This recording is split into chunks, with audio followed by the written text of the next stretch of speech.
There, good evening. Welcome to Look North. Our top story tonight. The moment armed police confront a man accused of planning to detonate a homemade bomb in a terror attack at a Leeds hospital. There's a bomb inside it, but it's not live. What is it? What's it made from? Pressure. A pressure cooker. And what's in it? So it's not live. Gunpowder. There's gunpowder in a pressure cooker. We'll have the very latest from Mohammed Rafouk's trial. Also tonight, a father is jailed for 10 years after his son is killed while the pair walked across the M62. The head teacher resorting to skydiving to beat a shortage of school funds. And I'm live at rehearsals with the most successful brass band in British history. Join us all later in the programme. And this picture just about sums today's weather up. Kirkburton near Huddersfield, a lovely rainbow. It has been quite a showery day. Don't forget to join me for that week ahead forecast.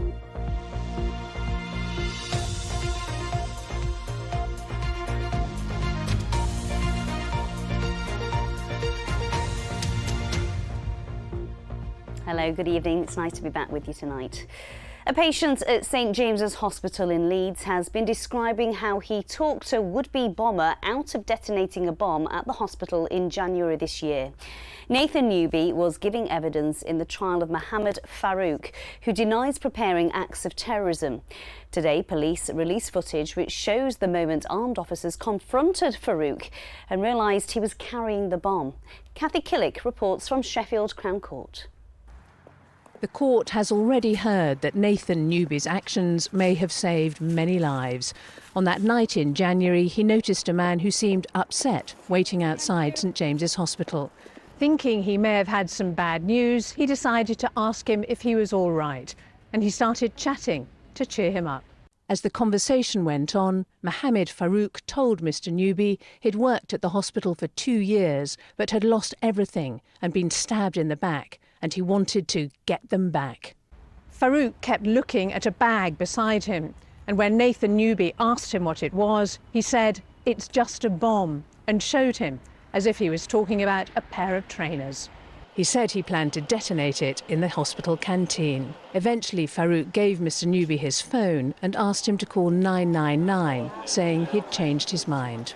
Mr Newby dialed, all the time feeling the phone could be the detonator. Farouk also handed over what looked like a handgun and asked Mr Newby if he could shake his hand. When the attending officers arrived, their body camera footage was also shown in court. Anything else we need to know about to keep myself, my colleagues, everything else safe? Okay.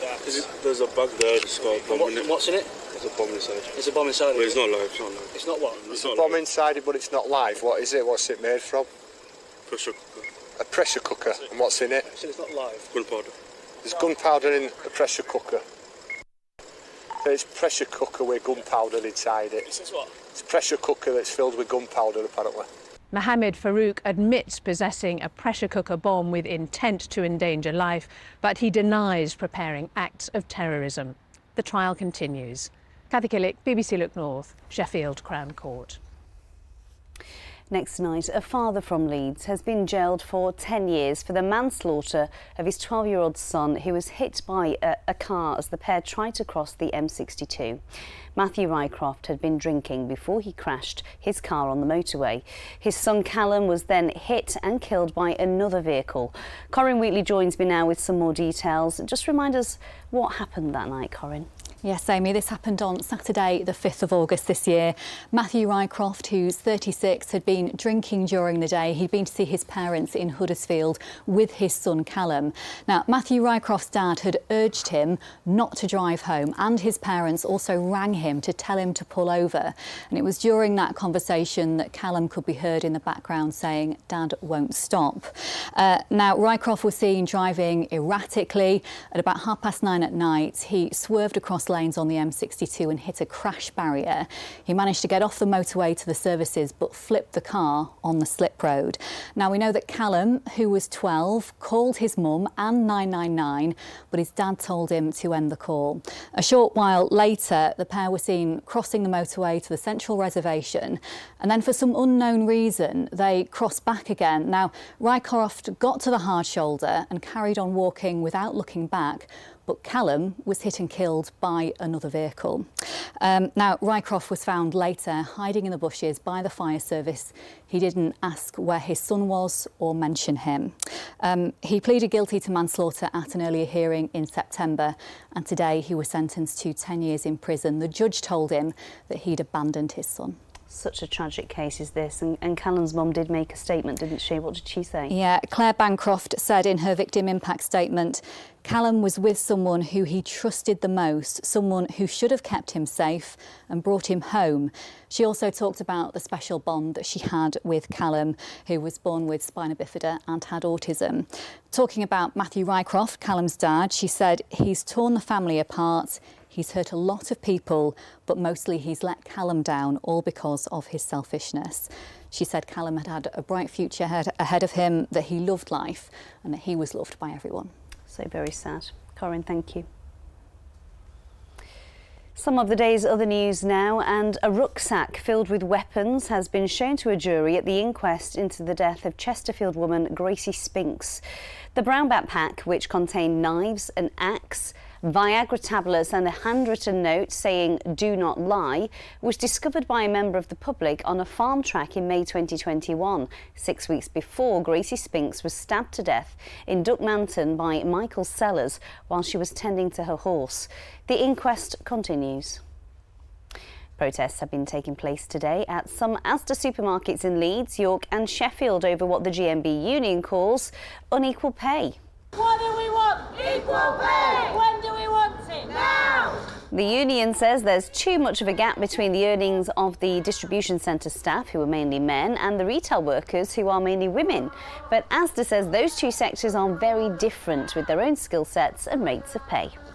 Absolutely demoralised. They are key earners for families, particularly in the cost of living crisis that we're in. You know, these families are making decisions. Do I put the eating on? Do I feed the kids? What do I do? It's Christmas. You're being paid nothing compared to the men. About 100 people turned out today for the funeral of a Normandy veteran from Sheffield. Cyril Elliott died last month, aged 103. He was called up to fight during the Second World War back in 1942 and took part in the Normandy landings. Cadets stood alongside veterans and invited guests at Shire Green Cemetery this afternoon to remember Cyril. It's very heartwarming, isn't it, to see all these people and the respect that they have for Cyril. What do you think he'd make to this? So many people turning out for him today.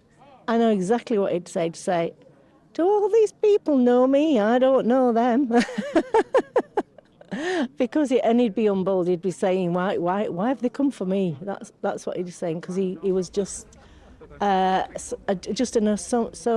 unassuming that he would be, I don't know, he'd be overwhelmed by it, I'm sure.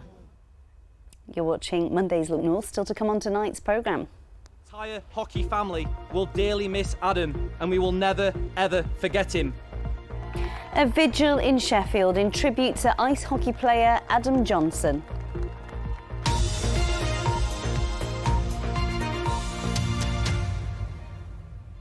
Next tonight, the family of a teenage girl from York who died of a rare blood disorder are now helping other families to cope with long stays in hospital. Millie Wright died in 2021, aged just 13. Now her mum and dad have launched a charity in her name to support families who have children with life-threatening conditions. I went to see what they do. It's Saturday night. These volunteers have given up their evening to help feed parents at Leeds Children's Hospital. First job is to stock 6 ward kitchens that parents have access to, including intensive care. What we do is we're providing items for parents to help themselves, so food here is available to them 24 hours a day. A pizza delivery arrives. There's enough for 24 families to enjoy supper at their child's bedside, like here on Unit 50 for children with liver conditions. Surrey and Nigel Wright spent 6 months in this hospital with their daughter Millie. Saturday supper is their idea. When you're in hospital looking after a seriously ill child, you don't think about your own needs first, you think about the needs of the child. It was when I was asked to give 60% of my liver in order to save Millie's life that I realised I hadn't received a meal in the 7 weeks that I'd been in hospital. Hi, Laura. Oh, hi. Hello. Laura is hundreds of miles away from her home in Scotland. Her newborn baby Mila needs a liver transplant. They've been here almost 3 months. Millie Wright Children's Charity hasn't just provided pizza, but grants to help with the costs of being away from home. Yeah, it's been hard. We've had hard days. We have to get through it for her. And what kind of difference does this sort of support make? Honestly, they fill the kitchen on a Saturday as well, and the pizza, it just brings a wee enjoyment to your Saturday. Like, we get to watch Strictly Come Dancing and we eat a little bit of pizza, don't we? But yeah, we can't thank them enough, can we? I like making stuff. We was playing with foam today. With foam on, that sounds fun. In the room next door, 10-year-old Stella is also awaiting a liver transplant. She's been here 7 weeks. The pizza is an extra special treat for little brother Elijah, who's visiting from their home in Bolton. Good, because I get to share with my family. Yeah, and do you like pizza? Yeah. Sari and Nigel know what these families are going through. They're hoping to open up more support in other children's hospitals across the country, one pizza slice at a time. At the moment, we would like to have a model that we can scale and use in other hospitals as well. So that's addressing food needs, it's addressing play needs, it's addressing a whole host of needs that fall to the charitable sector to fulfil. Millie Wright Children's Charity, they do an absolutely fantastic job, and it was a joy to spend the evening with them. Right, let's get some sports news now. Sally is here with the latest. Sally, all yours. Thanks, Amy. Yes, we start with Sheffield Steelers because the ice hockey team say they've never needed their fans more than this coming weekend when they'll play their first matches since the death of an opposition player last week. Adam Johnson died after an injury to his neck from a skate during a match at Sheffield Arena. Steelers coach Aaron Fox says it's been difficult and emotional for his team to get back onto the ice. And this weekend, fans gathered for a vigil. On Saturday night, a week on from the death of Adam Johnson, fans came together outside Sheffield Arena to remember him. Adam, Nottingham Panthers number 47, was an outstanding ice hockey player, a great teammate and an incredible person with his whole life ahead of him. Adam Johnson, who played for the Nottingham Panthers, died from a neck injury during a Steelers game. There were 8,000 people inside the arena who saw what happened, many of them traumatised. Speaking to people just want to come together and to show us respects. It's a good way that people can chat, and it's the first step, coming back to the arena and speaking to people. Some days I just sort of disbelieve that anything's actually happened and it must have just been some bizarre dream, and then other days it's really difficult, but we just take it as it is. Everyone's been brilliant at reaching out. So we're there front row with my 5-year-old granddaughter. So yeah, it was traumatic. You relive it over and over in your mind. You know, we're just all shocked. Overnight, the Steelers have confirmed they will resume games at the weekend, with head coach Aaron Fox sending his condolences to the Johnson family and friends. He said it's been very difficult and emotional getting back onto the ice for the guys, but I feel like it's been an important step, and our players have shown some real strength and courage during the last few days being back inside the arena. That first home game will be on Sunday. The club says it has never needed its supporters more. A really big turnout, showing the strength of feeling there. Football now, and Bradford have announced the appointment of their new manager, Graham Alexander. Alexander previously took Fleetwood from League 2 to League 1 via the playoffs in 2015. Most recently, he managed MK Dons, but was sacked by them last month after just 16 games in charge. In the FA Cup, Chesterfield knocked out League 1 leaders Portsmouth yesterday in one of the shock results of the first round. Tom Naylor headed in the Spyrights goal to win the game 1-0. It was Portsmouth's first defeat in any competition since March. A really impressive win for Chesterfield. This, who are 2 divisions below them, they'll play Leyton Orient in the second round. Everyone was to a man fantastic. Before the game, it was just a challenge. It was like we're playing League 1 opposition and we're flying. Go out there, how good can you be today? How well can you play? How can you bring your game to affect it? And to be fair to a man, everybody did, didn't they? So we need to take that form into the league and into the next round. Harrogate are also through to the second round after their 5-0 win against Marine, but Bradford, Whitby and Worksop were knocked out. And first round replays await for Barnsley, York, Doncaster and Scarborough, who all drew their games. Now to Rugby League, and England's men's, women's and wheelchair teams were in action in Leeds this weekend.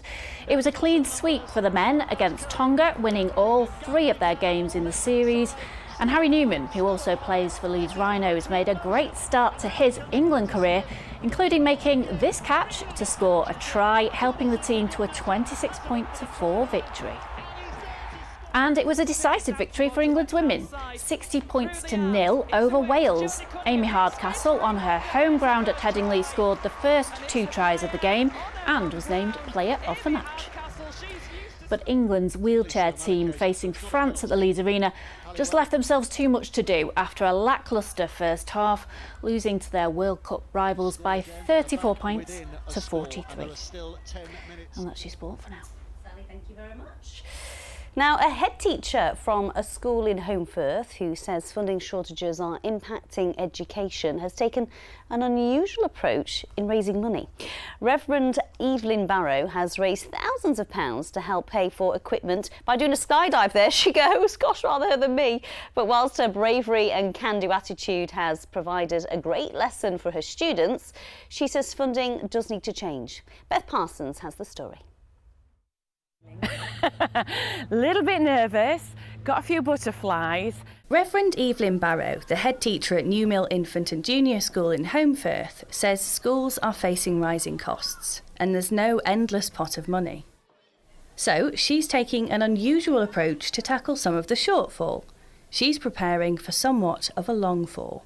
Can't wait, I'm about to throw myself out of a plane to raise money for Newmill schools. 15,000 feet, and she's aiming to raise a £5 for every foot of that, hopefully making £3,000 for the school. I'm sure I can find a million daft and bonkers things to do to raise money, but really we're supposed to have a free education system at point of sale, as it were, and that doesn't seem to be happening at the moment. The amount of money coming in doesn't match the amount you need to provide that world-class education that we as a country want. Except it didn't quite go according to plan. Bad weather has meant Evelyn's had to cancel 4 times. But finally, under clear and sunny November skies, the time came. I am a little anxious about it, but feel the fear and do it anyway. That's what they say, isn't it? Undoubtedly an unforgettable experience. But what Evelyn also can't forget is how much of a short-term fix this kind of fundraising is. We're having to fund more and more from parents, from fundraising, etc. We really do need to come together as politicians and as professionals and find a better way of making our system work and funding our system so that it is that world-class education that we want. The Department for Education said school funding will be at its highest level in history. Thousands of schools are receiving significant additional funding this year and next. For now, though, thanks to one head teacher, another £3,000 is ready to be spent in a West Yorkshire classroom. Thank you to you all for your support, encouragement and donations. You are amazing! Beth Parsons, BBC Look North. Wow, that certainly is going beyond the call of duty, isn't it? Well done, miss. Now, you may remember 10-year-old fundraiser Luke Mortimer, who last week told us all about his upcoming climb up Emsey Crag in North Yorkshire. Well, over the weekend, we are thrilled to say that Luke conquered the crag, and in the process, he raised over £13,000 for children in need. Look at him go, fantastic. Throughout the 2-mile trek, Luke, who in 2019 had to have both his arms and legs amputated after contracting meningitis, was joined by his family and over 40 hikers, all there to cheer him on right to the summit. When we were right at the top, there was like a really steep, rocky, kind of scrambly bit. And then the other thing that I found difficult was going back down. Luke's wanted to do this challenge for a while, and he went up the crag. He never complained, he never moaned. He just, one foot in front of the other and just got up to the top. So yeah, it's an immense achievement, and I'm immensely proud of what he's done. What an amazing achievement, Luke. We're all so proud of you. Luke and his dad were talking there to BBC Radio York earlier.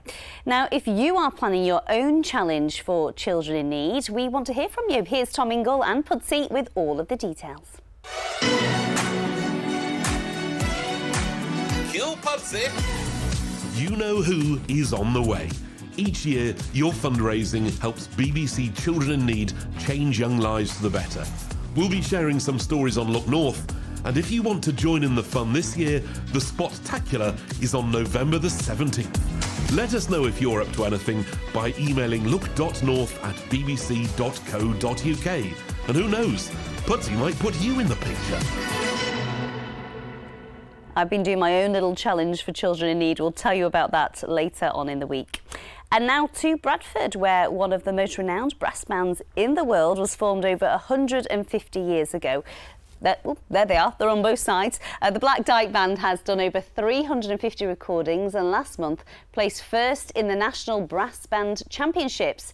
It's their 24th national title, which they say makes them the most successful brass band in history.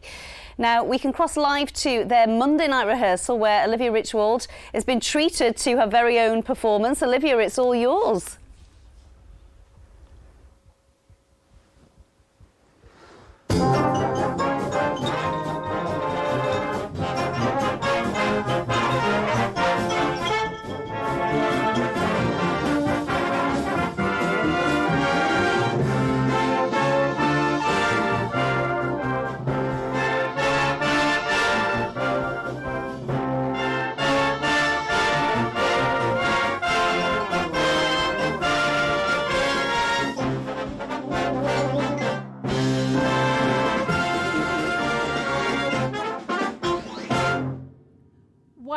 That was the sound of more than 150 years of history here at the Black Dyke Band. Now, the band formed here in 1855 and they still rehearse in the same spot that they've been performing and rehearsing for decades. And they've just been named, look at that massive trophy, they've just been named the winners of the National Brass Band Championships for the 24th time.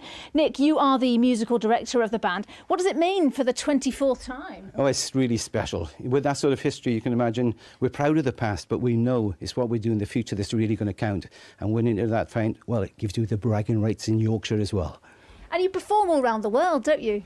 We do around 40 concerts in this country. Lucky enough to go all over the world. Next year we're already planning to go on a Japan tour, and as diverse as playing at the BBC Proms to Glastonbury. Thank you very much. Well, if you come over here, you can speak to Keith, who's been in the band for more than 20 years. Now, you travel a very long way, don't you, for these rehearsals? Tell me about it. It's a long way. No, it's about 250 miles round trip, but it's worth every mile, it really is. Sometimes if you get stuck in traffic, you think, why am I doing this? But when I get here, I then remember why I'm doing it. And I gather that most of you are teachers. You're not actually, this isn't your professional full-time job, but you all do it because you love it so much. Is that right? That's right. We're all over the moon to play in this band, I can tell you. Yeah, most of us are teachers, and I am as well. So I'm self-employed, which makes it easy to do the travelling because I can sort of adapt my time at school to fit in with the band, really. Well, thank you very much. Thank you very much. And if you were enjoying the music, which we then cut short, don't worry, you're coming back here and they're going to play us out at the end of the programme. But for now, back to you in the studio. I would love to see them at Glastonbury. I wonder if they wear the full festival gear. Yes, we will be hearing from them later, as Olivia said. Now, lots of you were lucky enough to see the Northern Lights last night. I missed it again. Apparently, the natural light displays happen when the sun releases large clouds of gas, and the bigger the clouds, the more visible the lights. Something like that. You've been sending us your fabulous photographs. Take a look at those. Paul, do I sound like I know what I'm talking about? I think you need to go back to school on that one. You tell us then, well, please. we haven't got time, but I've got a good explainer on X, which used to be Twitter. Oh, yeah, there we go. And it actually explains, are we seeing more Northern Lights? Or is there something else going on? And I think you might be interested to find out. And I do apologise to those that are not on social media, but perhaps if now's a good time to join. Now's a good time to join. So we did have loads of pictures actually, but I've picked out non-Northern Lights pictures for the weather sequence because that just about sums up where we've been today. That's a fantastic rainbow in Honley, more of the same in Honley and the Huddersfield area tomorrow. And I just thought that was absolutely stunning. That was Wheater Woods in Sheffield. John sent that in. The leaves are looking absolutely beautiful there. So if you've got any pictures, you can send them to me, or that Northern Lights interesting piece I've done on Twitter or X or whatever you want to call it. That's at Hudson Weather Instagram and on the Weather Watcher website. So it's still unsettled over the next few days, but not quite as poor as it has been through October because it's changeable. We're going to see more blue sky in between any showers or rain, whereas of course in October it was dull and the rain never seemed to stop. So sunny spells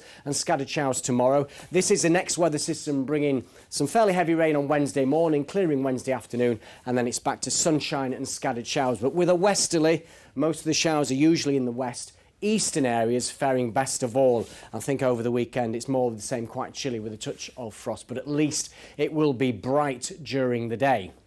Now there's a look at where the showers were. They were clumping together across the Pennines. Some spots have been really quite wet today. Those showers have had enough energy to get all the way through to the east coast. For some reason, my graphics have just completely bounced to the further outlook. So I'll briefly tell you what's happening tonight. It's clear spells and scattered showers. For tomorrow, it looks set to be a day of sunshine and scattered showers. Most of the showers in the west, and the best of the sunshine will always be further east, as is summed up very nicely by that weather symbol. So I don't quite know what's happening here. Somebody's been messing about with my graphics, I think. So we're back onto the sequence, which shows frequent showers in the west tonight, clear spells further east, and we'll see temperatures coming in at around about 6 or 7 degrees.